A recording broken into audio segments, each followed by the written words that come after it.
ये संसार भी कैद खाना है, ये संसार भी जेल खाना है। कई बार लोग कहते हैं गुरुजी हमने तो कोई ऐसा काम नहीं किया, महाराज हमने तो कोई ऐसा काम नहीं किया, अपनी याददाश्त में हमने कोई खोटा कर्म नहीं किया है, फिर परमात्मा हमें इतने कष्ट क्यों दे रहा है?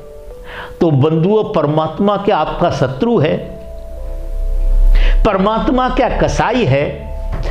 क्या परमात्मा की आपसे कोई शत्रुता है? नहीं। परमात्मा से अधिक मित्र कोई और नहीं आपका। परमात्मा से बड़ा कोई मित्र नहीं है, परमात्मा से बड़ा कोई हितैषी नहीं है, मगर हम जो पिछले जन्मों में कर्म करते हैं उन कर्मों के आधार पे, जो पिछले जन्मों में कर्म करते हैं उनके आधार पे हम यहां सुख और दुख भोगते हैं। क्या करते हैं? सुख और दुख भोगते हैं। कई बार ऐसा आता है महाराज हमारे पड़ोस में लोग रहते हैं, एक अच्छाई को छोड़ के उसमें सारी बुराइयां हैं, मगर उनके यहां गाड़ी घोड़े और नोटों की, धन धान की बड़ी मौज हो रही है। हम सुबह शाम मंदिर जाते हैं, गुरुद्वारे जाते हैं, गुरु महाराज की शरण में जाते हैं, उसके बाद हमें कुछ प्राप्त नहीं होता है। हमारे घर में झगड़े कलेश, व्यापार नहीं चल रहा है, नौकरी नहीं चल रही है, वहां से लेके छूट जाती है, ऐसा होता है। एक संत कहते हैं कि तुलसी पूर्व कर्म का, तुलसी पूर्व कर्म का जब तक बीतत नहीं करार, तुलसी पूर्व कर्म का, पूर्व मान पिछला, तुलसी पिछले कर्म का जब तक बीतत नहीं करार, करार माने एग्रीमेंट, और सभी माफ हो जाएंगे चाहे अवगुण करो हजार।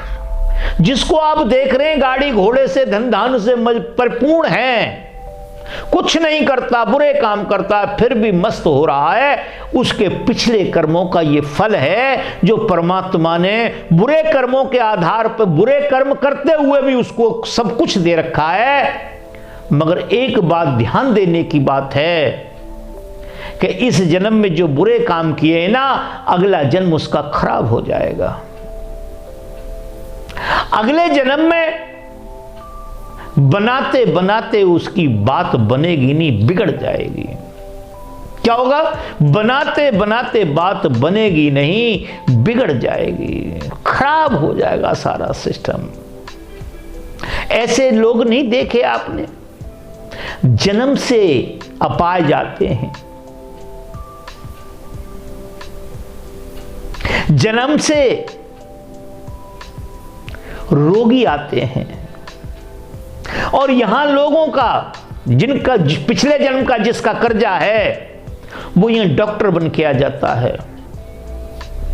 वह रोगी बन के आ जाता है, और सारे हिसाब किताब करके वह भी नमस्ते करके चल देता है, उसका भी शरीर पूरा हो जाता है। क्यों? सब घर में तो ऐसे बच्चे पैदा नहीं होते हैं। उसी घर में क्यों हो रहे हैं? क्यों? कि वह परमात्मा के इशारे पे सब चल रहा है।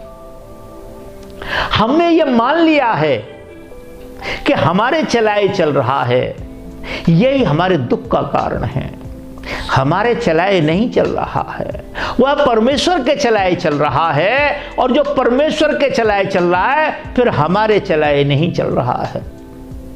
लोग कहते हैं कि यदि हमारे थाली में हमारे सामने रोटी रख दी जाए, यदि हम टुकड़ा तोड़ के नहीं खाएंगे तो कैसे मुंह में चला जाएगा?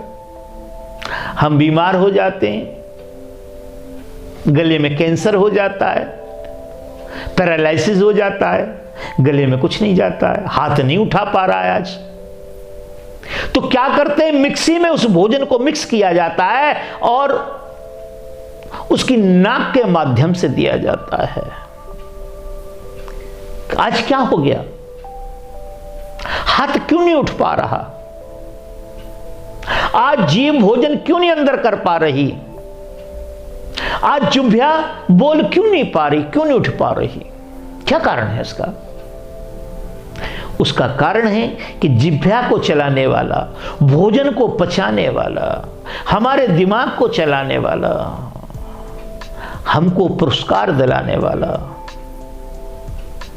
और हमको पनिशमेंट कराने वाला भी वह परमेश्वर की इच्छा से हो रहा था। हम समझ बैठे कि ये सब हमारी इच्छा से बन गया, हम कर्ता बन गए। और जब कर्ता कोई बनता है तो उसे अपार दुख होता है। और कर्ता क्या करता है? ये भी कर लूं, ये भी कर लूं, ये भी कर लूं, और वह ये भूल जाता है कि ये सब मेरे करने से नहीं हो रहा है। गुरु नानक देव जी कहते हैं, करन करावन आपो आप, मानुष के नहीं कुछ भी हाथ। करन करावन आपन आप, मानुष के नहीं कुछ भी हाथ। तुलसीदास जी एक जगह बोलते हैं, यह सब कारण से ना होई, तुम्हारी कृपा पावे कोई कोई। तो ये जो हमारा जन्म है, ये हमारा जो जीवन है, ये परमात्मा के इशारे पे चल रहा है, उसकी कृपा से चल रहा है, उसकी दया से चल रहा है। उसका बड़ा एहसान है हमारे ऊपर,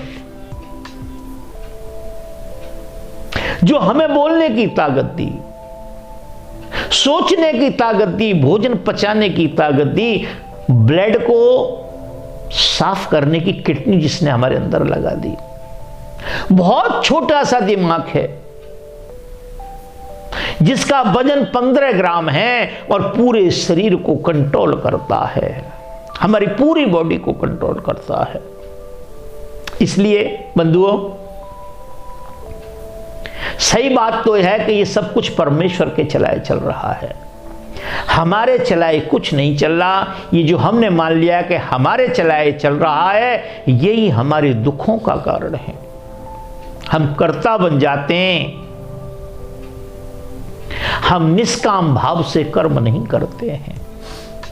पहले कर्म करने से पहले व्यापार की तरह उसमें प्रॉफिट कर लेते हैं। हनुमान जी पे प्रसाद 1.25 रुपए का चढ़ाते हैं, 1.25 करोड़ की लॉटरी की शर्त रख देते हैं। जरा विचार करो, 1.25 रुपए के प्रसाद में 1.25 करोड़ की लॉटरी अगर हनुमान जी निकालेंगे आपकी, तो 1.25 रुपए का प्रसाद खुद लेके नहीं खा सकते क्या?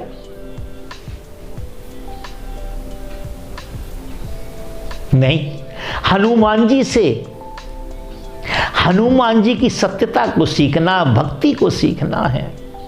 1.25 रुपए का 2.5 रुपए के प्रसाद का वो भूखा नहीं है। तो कहने का भाव यह है बंधुओं, हमारे चलाए नहीं चल रहा। हमने जो गुरुओं के माध्यम से सीखा, गुरुओं के माध्यम से जाना, इसका प्रैक्टिकल किया हमने,